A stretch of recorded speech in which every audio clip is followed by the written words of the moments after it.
அனைவருக்கும் வணக்கம். இன்றைய தினம் ஒரு கவன ஈர்ப்பு தீர்மானத்தை நான் கொண்டு வந்திருந்தேன்.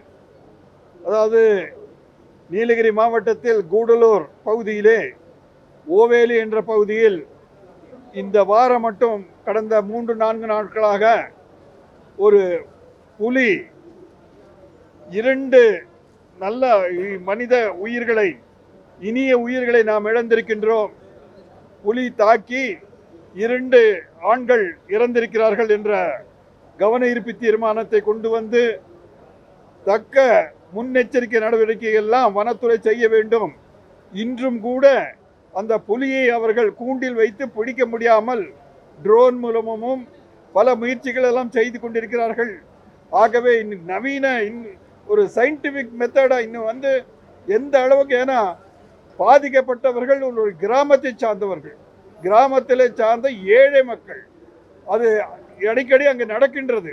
அந்த ஓவேலி பகுதி மட்டுமல்ல, நீலகிரி மாவட்டத்திலேயே யானைகளாலும் புலிகளாலும் தாக்கப்பட்டு ஏழை கிராமவாசிகள் எல்லாம் தங்களுடைய உயிரை இழந்து கொண்டிருப்பது சமீப காலமாக ஒரு வழக்கமாக இருந்து வருகிறது.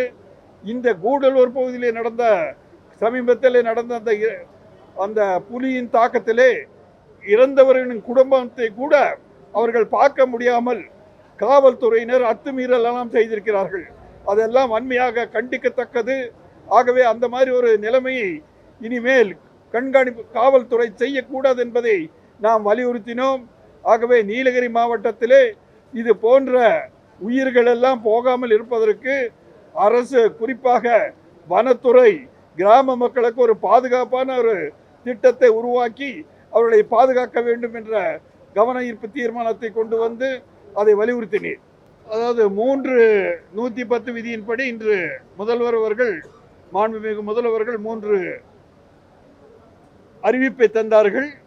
அது வந்து ஏற்கனவே அவர்கள் அவருடைய தேர்தல் வாக்குறுதிகளை தந்த, தேர்தல் நேரத்தில் தந்த வாக்குறுதிகள், அதையே நாம் எல்லோரும் வற்புறுத்தி அந்த வாக்குறுதிகளை, நிதி நிலைமை மோசமாக இருந்தாலும் கூட எந்த வாக்குறுதிகளை தேர்தலில் நீங்கள் கொடுத்தீர்களோ அந்த வாக்குறுதிகளை நிறைவேற்ற வேண்டும் என்ற அடிப்படையில் நாங்கள் எல்லோரும் வலியுறுத்தி இருந்தோம். இன்றைய தினம் அவர்கள் தந்திருப்பதற்கு அவருக்கு மக்கள் சார்பாக நாம் நன்றி சொல்ல கடமைப்பட்டுள்ளோம். தேங்க்யூ.